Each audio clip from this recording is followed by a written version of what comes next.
मुल्क भर में आज 78वां यौम आज़ादी मिली जोश जज्बे के साथ मनाया जा रहा है। पाकिस्तान का 78वां यौम आज़ादी कौम को मुबारक हो। रात 12 बजते ही मुल्क भर में जश्न शुरू हो गया। भारत के खिलाफ तारीखी फतह और आज़ादी का जश्न मुल्क का हर शहर, हर गली मोहल्ला सब्ज़ लाली परचम के रंगों में रंग गया। कराची, लाहौर, इस्लामाबाद, पेशावर, कोयटा और मुल्तान समेत मुल्क के कोने कोने में चिरागा और आतिशबाजी का मुजाहरा किया गया। यौम आज़ादी मनाने शहरी सड़कों पर निकल आए। जगह जगह जश्न आज़ादी पर रैलियां निकाली जा रही हैं। इलावाज़ीन बुध को जना स्पोर्ट्स कॉम्प्लेक्स इस्लामाबाद में यौम आज़ादी और मार्का हक की फतह की तकरीब मुनक्किद की गई। तकरीब में सदर मुमलिकत आसिफ अली ज़रदारी, वज़ीर आज़म शहबाज शरीफ और तीनों मुसल्लह अफ़वाज के सरबराहान शरीक हुए। तकरीब में वफाकी काबीना के अरकान, कौमी असम्बली और सेनेट अरकान और दोस्त ममालिक के सफरा समेत बड़ी तादाद में शहरी भी शरीक हुए। तकरीब में तीनों मुसल्लह अफ़वाज पर मुश्तमिल म्यूजिक बैंड का शानदार मार्च पास्ट किया, जबकि पाक आर्मी, पाक बहरिया और पाक फ़िज़ाइया के चाको चौबंद दस्तों समेत पंजाब रेंजर्स, FC, खैबर पख्तूनख्वा के दस्तों ने भी मार्च पास्ट किया। यौम आज़ादी और मार्का हक की फतह की तकरीब में वज़ीर आज़म शहबाज शरीफ ने यादगार मार्का हक के मॉडल की नकाब कुशाई भी की। बाद लाहौर में दिन के आगाज़ पर 21 तोपों की सलामी दी गई और नमाज फजर में मुल्की तरक्की, यकजहती, अमन और खुशहाली के लिए खुशी दुआएं भी की गई। कोयटा में भी यौम आज़ादी के मौका पर दिन के आगाज़ पर कैंट में 21 तोपों की सलामी दी गई और मसाजिद में नमाज फजर में मुल्क की सलामती के लिए खुशी दुआएं की गई।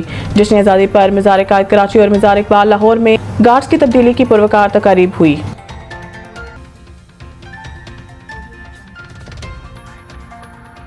अपनी आज़ादी और खुद मुख्तारी पर कभी समझौता नहीं करेंगे। Field marshal Asim Munir. तफसीलात के मुताबिक chief of army staff field marshal Syed Asim Munir ने यौम आज़ादी पर तमाम अहले पाकिस्तान को दिल की गहराइयों से मुबारकबाद दी और कहा कि अपने बुजुर्गों और बरसगीर के मुसलमानों की कुर्बानियों को खराज तहसीन पेश करता हूँ। फील्ड मार्शल आसिम मुनीर ने कहा कि पाकिस्तान आलम इस्लाम का एक मजबूत और नाकाबिले तस्खीर किला है। पाकिस्तान बैनुल मज़ाहिब, हम आहंगी और मजहबी आज़ादी का मजहब भी है। मजहबी अक़लीतें आज भी मुल्क की तरक्की में अपना भरपूर किरदार अदा कर रही हैं। उन्होंने कहा कि दहशतगर्दी के अफरियत को शिकस्त देने के लिए हमने इंतहाई भारी जानी और माली कीमत अदा की है। पहलगाम के अफसोसनाक सानहे के पाकिस्तान ने न सिर्फ मजम्मत की बल्कि शफाफ आलमी तहकीकात की पेशकश की। ऑपरेशन बुनियाद मरसूस तारीख में फौज पाकिस्तान की बहादुरी और वलवला अंगेज जज्बे के अलामत बन चुका है। फील्ड मार्शल का कहना था कि भारतीय सरकार ने रवायती हरधर्मी करते हुए पाकिस्तान की शहरी आबादी पर हमला किया। कौम की हिमायत से मुसल्लह अफ़वाज ने भारतीय जारहियत के जवाब में ऑपरेशन बुनियाद मरसूस किया। पाकिस्तान फौज रवायती, गैर रवायती और हाइबर खतरात से निपटने के लिए पूरी तरह लैस है।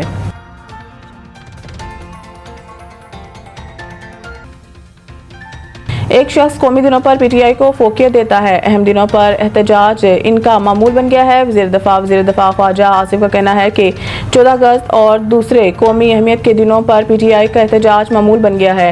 एक बयान में ख्वाजा आसिफ ने कहा है कि एक शख्स कौमी दिनों और त्योहारों पर PTI को फोकियत देता है। 14 अगस्त और दूसरे कौमी अहमियत के दिनों पर PTI का एहतजाज मामूल बन गया है। वज़ीर दिफा ने असद कैसर को भी तनकीद का निशाना बनाते हुए कहा है कि रहनुमा PTI कहते हैं कि वो खैबर पख्तूनख्वा में दहशतगर्दों के खिलाफ ऑपरेशन नहीं करने देंगे। पाक भारत जंग में अलीमा खान हुकूमत पर मोदी से साज़बाज़ का इल्जाम लगाती रही। वज़ीर दिफा ने मज़ीद कहा है कि इस साल 714 ने जान वतन पर कुर्बान की। PTI के किसी लीडर ने ना कोई ताज़ीती बयान दिया, ना किसी के घर जाकर अफसोस किया, बल्कि मुखालफाना बयान दिए। कोई शख्स या लीडर वतन से बुलंद नहीं, अव्वल और आखिर पाकिस्तान है।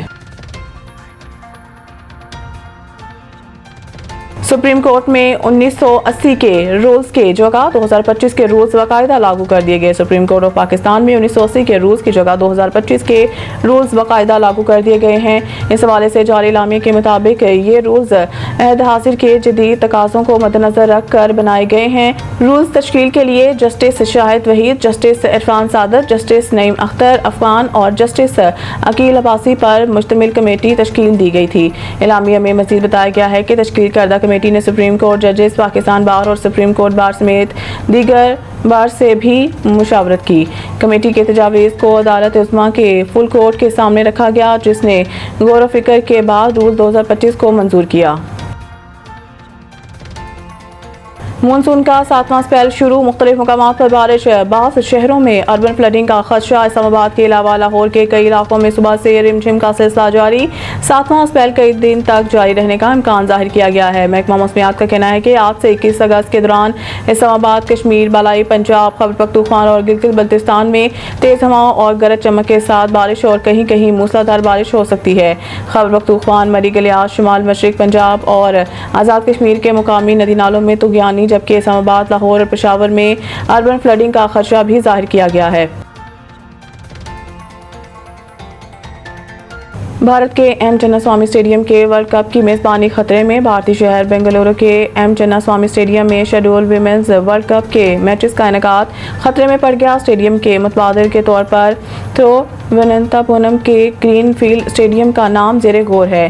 कर्क इन्फो के मुताबिक कर्नाटक स्टेट क्रिकेट एसोसिएशन ने स्टेडियम में मैचेस के इनेकाद के लिए सिक्योरिटी के हवाले से पुलिस की इजाज़त के हवाले से BCCI की जानिब से तय की गई 10 अगस्त की डेडलाइन मिस कर दी, जिसके बाद इस वेन्यू पर इवेंट के मैचेस का इनेकाद खतरे में पड़ गया। इस वक्त बेंगलुरु में 30 सितंबर को भारत और श्रीलंका के दरमियान इवेंट का ओपनर, 3 अक्टूबर को इंग्लैंड और जनूबी अफ्रीका, 26 अक्टूबर को इंडिया और बांग्लादेश, 30 अक्टूबर को दूसरा सेमीफाइनल और मुमकिन तौर पर 2 नवंबर को मुमकिन फाइनल समेत 5 मैचेस शेड्यूल हैं। हालात के पेश नज़र स्टेडियम के मुतबादिल के तौर पर तिरुवनंतपुरम के ग्रीन फील्ड्स स्टेडियम के नाम पर गौर किया जा रहा है।